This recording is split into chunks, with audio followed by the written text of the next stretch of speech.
कटक सदर अंतर्गत धरीणा पंचायत पाराभिल ग्रामर ग्राम देवती इष्टदेवी मां धवलेश्वरी तीन दिनिया 10म वार्षिक यज्ञ महोत्सव आध्यात्मिक परिवेश सह महासमारोह उत्सापित हो जाइछि। उद्घाटन दिवस में 108 महिला मानकर कलश शोभायात्रा कटक सदर विधायक इंजीनियर प्रकाश चंद्र सेठी जोग देइथिया बेले याज्ञिक ब्राह्मण और विद्वान पंडित मानक द्वारा यज्ञ कार्यक्रम आरंभ होइतिला। उद्यापन दिवस में ग्राम कमिटी और मंदिर परिचालना कमिटी पक्षर सांबादिक मानकु संबर्धित करा जायतिला। शेष में ओडिशार विशिष्ट कंठशिल्पी संगीत निर्देशक स्टेज किंग गगन बिहारी जेना संगीत मंच दोलुकई बेले मोनालिसा कहीं छाड़ी चलीगलु मते ए गीत दर्शकों मन मोहितला। नमस्कार, मो कंठशिल्पी गगन बिहारी। बहुत बढ़िया लगुच माँ माउस मैंने उपस्थित गाँव एकता बहुत बढ़िया लगुच। खास कर विष्णु भाई नंबर 1 आमर जे अच्छा सांबादिक भाई बढ़िया सांबादिक आमर मिला विशिष्ट राजनीतिक अंचल सब डाकी आमर मुरबी जड़े बाबू आपको भी बहुत धन्यवाद जहाँ एत बड़ा आयोजन कर। खास कर आमर ये जो पाराबिल कटक पाराबिल गोटे फेमस जगह आई पाराबिल माटी रे आज जो यज्ञ महायज्ञ होची से महायज्ञ उपलक्षे बहुत भक्त मान आज समागम एठारे आज भजन प्रोग्राम आयोजन करा भजन आज बहुत बढ़िया भाव भजन हम भाव भक्ति रे समस्त को आम चेष्टा कर बढ़िया।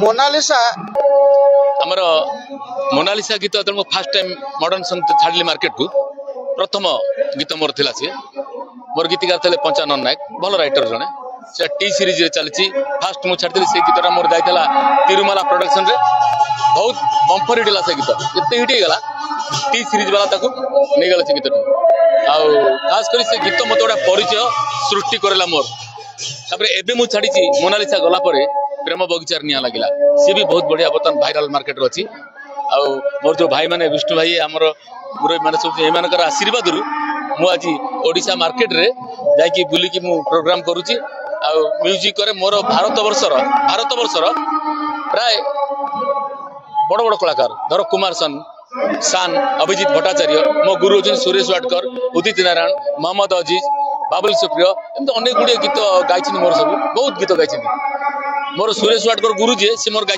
45टा गीत भारतर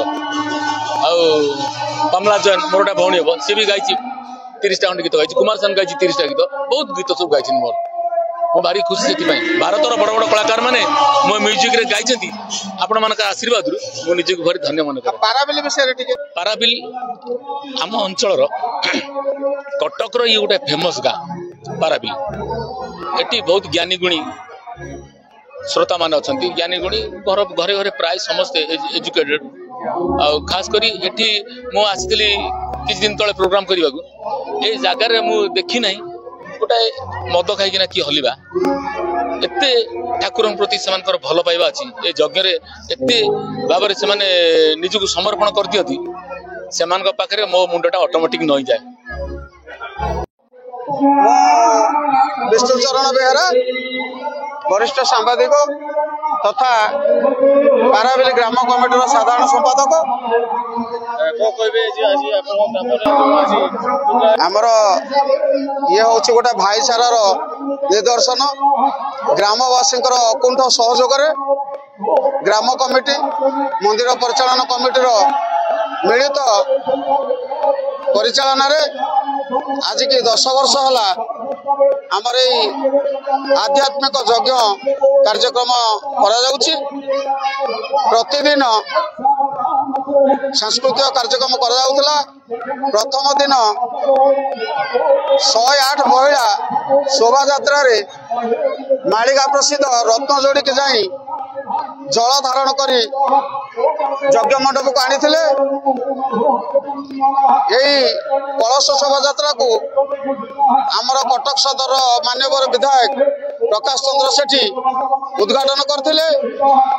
आज पूर्णाहुति दिवस ये पूर्णाहुति दिवस रे ओडिशार ख्यातनामा कंठशिल्पी गगन जेना एवं तांकर साथी मानक द्वारा भजन समारोह अनुष्ठित होगा जाउछि।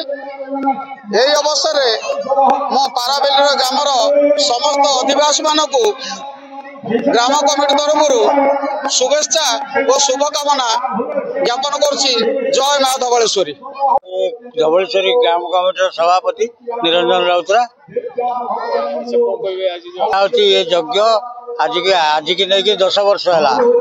ଆଉ ଗାଁର ସମସ୍ତ ଲୋକଙ୍କର ସହଯୋଗ ସମିତିରେ ଏ କାର୍ଯ୍ୟାନୁଷ୍ଠାନ ଭଲ ଭାଇଚାରାରେ ଚାଲିଛି ଏବଂ ଆଜି ସମସ୍ତ ଆୟୋଜନରେ ମୁଁ ଅତ୍ୟନ୍ତ ଖୁସି ଅଛି। ରାଉତରାୟ ଗାଁର ପାରାବିଲର ଗଭର୍ଣ୍ଣିଂ ବଡି ମେମ୍ବର। 10 ବର୍ଷ 11ତମ ବିଶ୍ୱ ଶାନ୍ତି ମହାଯଜ୍ଞ ଆମ ଗ୍ରାମ ଦେବତୀଙ୍କର। ଏଠି ଅନ୍ନ ଯଜ୍ଞ, ଘୃତ ଯଜ୍ଞ ଏବଂ ବିଭିନ୍ନ ପ୍ରକାର ସାଂସ୍କୃତିକ କାର୍ଯ୍ୟକ୍ରମ ଚାଲୁଛି। ଆଜି 11 ବର୍ଷ ପଦାର୍ପଣ କଲା।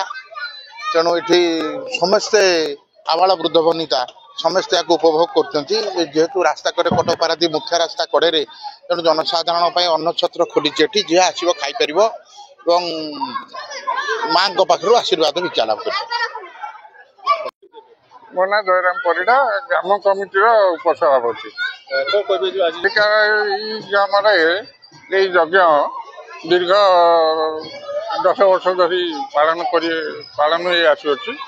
ଏଥିରେ ଗ୍ରାମବାସୀ ଏବଂ ଗ୍ରାମ କମିଟିର ସମ୍ପୂର୍ଣ୍ଣ ସହଯୋଗରେ ମହା ସମାରୋହରେ ଯଜ୍ଞ ପାଳିତ ହେଉଅଛି। ଏମାନେ ମଧ୍ୟ ଯୋଗ ଦେଇଥିଲେ। ଆଉ ଦୈନନ୍ଦିନ ଖାଦ୍ୟପେୟର ବ୍ୟବସ୍ଥା ସମସ୍ତ ଗ୍ରାମବାସୀମାନଙ୍କୁ 3 ଦିନ ଧରି ଖାଦ୍ୟପେୟର ବ୍ୟବସ୍ଥା କରାଯାଉଛି।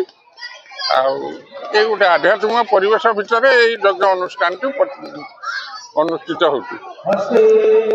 ମୋ ନାଁ ଗୋକୁଳାନନ୍ଦ ବୈଶାଖ। ମୁଁ ଏ ମନ୍ଦିର ପରିଚାଳନା କମିଟିର ସଭାପତି ଏବଂ ଗ୍ରାମର କାର୍ଯ୍ୟକାରୀ ସଭାପତି। ଅନୁଭବ କରୁଥିଲୁ, ବହୁତ ଆଶା କରୁଥିଲୁ କେମିତି ହବ, ବହୁତ ଆଶା ଆକାଂକ୍ଷା ଭିତରେ ଥିଲୁ ଯେ ମାଙ୍କର କାର୍ଯ୍ୟ କେମିତି ହବ। ଆମର ଅଛି ନାମ ଯଜ୍ଞ ହୁଏ, 3 ଦିନ ଧରି ଯଜ୍ଞ ଅନୁଷ୍ଠିତ ହୁଏ।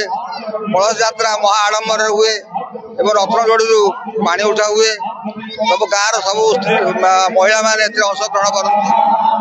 ତାପରେ 3 ଦିନ ଯଜ୍ଞ, ତୃତୀୟ ଦିନ ଆମର ଦୋଳର ନବମୀ, ଦଶମୀ, ଏକାଦଶୀ, ଏ 3 ଦିନ ଯଜ୍ଞ ହୁଏ। 10ମ ଦିନ ମାଙ୍କ ଜନ୍ମ ହୋଇଥିଲା, ତେଣୁ ସେଇ ଜନ୍ମଦିନ ଆମେ ପାଳନ କରୁଛୁ ଜନ୍ମବାର୍ଷିକୀ। କଟକ ସଦରରୁ ବିଷ୍ଣୁ ବେହେରାଙ୍କ ରିପୋର୍ଟ, ଓଡ଼ିଶା ସମାଚାର।